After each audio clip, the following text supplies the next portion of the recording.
दोस्तों, रावण को कौन नहीं जानता। भारत का बच्चा बच्चा रावण के विषय में जानता है। लेकिन क्या आपको पता है कि आखिर रावण के पूर्वज कौन थे? उसे सोने की लंका आखिर कैसे और किससे मिली? क्या वास्तव में रावण के 10 सिर थे या यह केवल भ्रम फैलाने के लिए किया गया था? क्या रावण और लक्ष्मण में गुरु शिष्य का संबंध था? इन सभी रहस्यों को जानने के लिए वीडियो को अंत तक जरूर देखें। नमस्कार दोस्तों, स्वागत है आपका हमारे चैनल वैदिक ज्ञान संगम में। आपसे अनुरोध है कि चैनल को सब्सक्राइब कर लें और कमेंट बॉक्स में जय श्री नारायण लिखकर परमात्मा को अपना आभार व्यक्त करें।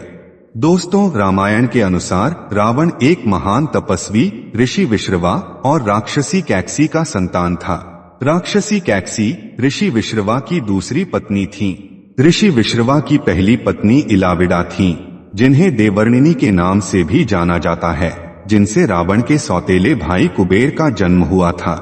ब्रह्मा के पुत्र महर्षि पुलस्त्य रावण के दादा थे। रावण के नाना का नाम सुमाली था और नानी का नाम ताड़का था।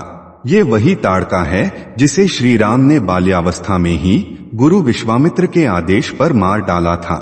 दोस्तों, आप यह तो जानते होंगे कि रावण भगवान शिव का बहुत बड़ा भक्त था। लेकिन क्या आपको पता है आखिर कैसे रावण को 10 शीश प्राप्त हुआ? रावण से दशानन होने के पीछे की एक पौराणिक कथा है। कहते हैं कि ब्रह्मदेव की तपस्या करते समय रावण ने यज्ञकुंड में अपने सिर की बलि दी थी, किंतु भगवान ब्रह्मा ने प्रसन्न होकर रावण का सिर लौटा दिया। रावण बार बार अपना सर काटकर यज्ञकुंड में डालता गया, किंतु बार बार उसका सर वापस जुड़ गया। ऐसा रावण ने 10 बार किया था और हर बार भगवान ब्रह्मा ने उसे उसका सिर लौटा दिया था। अंत में भगवान ब्रह्मा ने प्रसन्न होकर रावण को 10 सिर वाला होने का वरदान दे दिया। वैसे तो दोस्तों, रावण को दशानन और दशग्रीव के नाम से जाना जाता है, जिसका मतलब होता है 10 सिरों वाला। लेकिन सोचिए, क्या यह संभव है कि किसी इंसान के 10 सिर और 20 भुजाएं हों? तो आइए जानते हैं कि क्या सचमुच में रावण के 10 मुख थे। जैन शास्त्रों के अनुसार रावण अपने गले में नवरत्नों की माला पहनता था। नवरत्नों की उस माला में 9 बड़ी बड़ी गोलाकार मणियां जड़ी हुई थीं, जो बेहद चमकदार थीं। कुछ विद्वानों का मानना है कि नवरत्न माला की मणियों के कारण रावण के 9 अलग अलग सिर दिखाई देते थे, जबकि रावण का वास्तविक सिर केवल एक ही था। यही कारण था कि रावण को देखने पर 10 सिरों का भ्रम पैदा होता था, जिस कारण उसे दशानन कहा जाने लगा।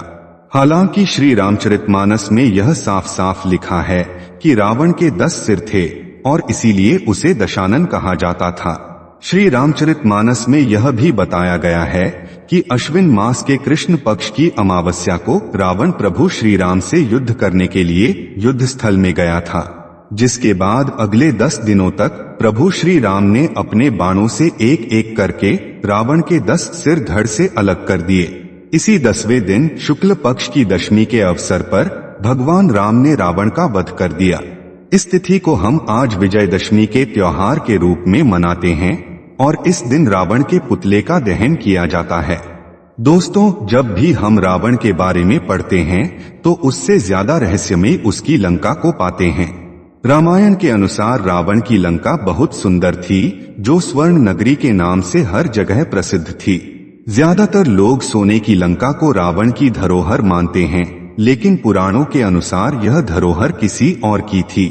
हिंदू मान्यताओं के अनुसार सोने की लंका को भगवान शंकर और माता पार्वती ने बनाया था।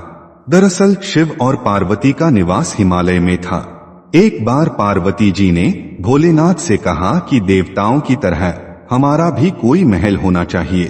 तब भगवान शंकर ने विश्वकर्मा और कुबेर को बुलाकर समुद्र के बीच सोने का महल बनवाया था, जिसे सोने की लंका कहा गया।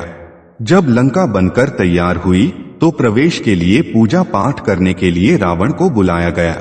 रावण ने उस पूजा के दान में सोने की लंका को ही मांग लिया। शिव ने सोने की लंका उसे दे दी और इस तरह रावण ने धोखे से सोने की लंका हथिया ली। जब पार्वती को रावण की छल का आभास हुआ तो उन्हें बहुत गुस्सा आया। माता पार्वती ने रावण को श्राप दिया कि एक दिन लंका आग में भस्म हो जाएगी, और कुछ सालों बाद ऐसा ही हुआ। रावण जब सीता का अपहरण करके उन्हें लंका ले आया तो हनुमान उनसे मिलने आए। तभी हनुमान ने रावण की स्वर्ण लंका में आग लगा दी और पूरी लंका जलकर राख हो गई। दोस्तों, आइए आपको माता सीता के हरण से संबंधित एक और रहस्य बताते हैं।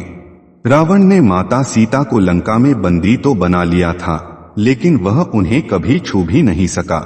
इसके पीछे भी एक मान्यता है। कहते हैं कि त्रेतायुग में विश्वविजेता की उपाधि धारण करने वाला रावण किसी भी स्त्री को उसकी आज्ञा के बिना स्पर्श नहीं कर सकता था।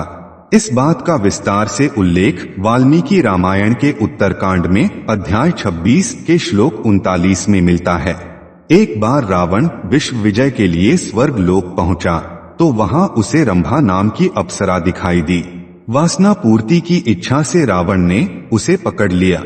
तब रंभा ने कहा, आप मुझे इस तरह से स्पर्श न करें, मैं आपके बड़े भाई कुबेर के बेटे नलकुबेर के लिए आरक्षित हूँ, इसलिए मैं आपकी पुत्रवधू के समान हूँ। लेकिन रावण नहीं माना और उसने रंभा से दुराचार किया। यह बात जब नलकुबेर को पता चली तो उन्होंने रावण को शाप दिया कि भविष्य में यदि रावण किसी स्त्री को उसकी इच्छा के बिना गलत नियत से स्पर्श करेगा तो उसके मस्तक के 100 टुकड़े हो जाएंगे। रावण ने सीता जी को उनकी आज्ञा के विरुद्ध इसलिए स्पर्श नहीं किया क्योंकि रावण को नलकुबेर के श्राप का भय था। रावण जानता था यदि वह सीता जी को गलत नियत से स्पर्श करेगा तो उसके सिर के 100 टुकड़े हो जाएंगे। दोस्तों, आपको जानकर हैरानी होगी कि रावण ने ही रावण संहिता की रचना की थी, जिसे ज्योतिष विज्ञान और उससे जुड़ी हुई जानकारियों का भंडार माना जाता है। दोस्तों, रावण बहुत ज्ञानी था, इसीलिए रामायण के अनुसार जब वह अपने अंतिम समय में था तो श्री राम ने लक्ष्मण को अपने पास बुलाकर कहा कि रावण नीति, राजनीति और शक्ति संचय का महान ज्ञाता है। ऐसे समय में जब वह संसार से विदा ले रहा है तो तुम उसके पास जाकर जीवन की कुछ शिक्षा लो। राम की बात मानकर जब लक्ष्मण रावण के पास गए तो रावण ने उन्हें 3 बातें बताई। रावण ने लक्ष्मण को सबसे पहली बात यह बताई कि शुभ कार्य को जितना जल्दी हो सके कर लेना चाहिए और अशुभ कार्य को जितना टाला जा सके जीवन के लिए उतना अच्छा है। रावण ने लक्ष्मण को दूसरी सबसे महत्वपूर्ण बात ये बताई कि शत्रु तथा रोग को कभी छोटा नहीं समझना चाहिए। और अंत में रावण ने तीसरी ज्ञान की बात यह बताई कि अपने जीवन से जुड़े राज को यथासंभव गुप्त ही रखना चाहिए। तो यह थे दोस्तों रावण से जुड़े कुछ सुने अनसुने रहस्य।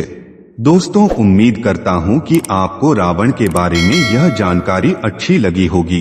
अगर ये बातें आपको समझ आई हो तो वीडियो को लाइक करें और अपने बंधु बांधवों को शेयर करें और ऐसे ही वीडियोस को देखने के लिए हमारे चैनल वैदिक ज्ञान संगम को सब्सक्राइब करें। सर्वे शुभम भवतु। आइए मिलते हैं अगली वीडियो में।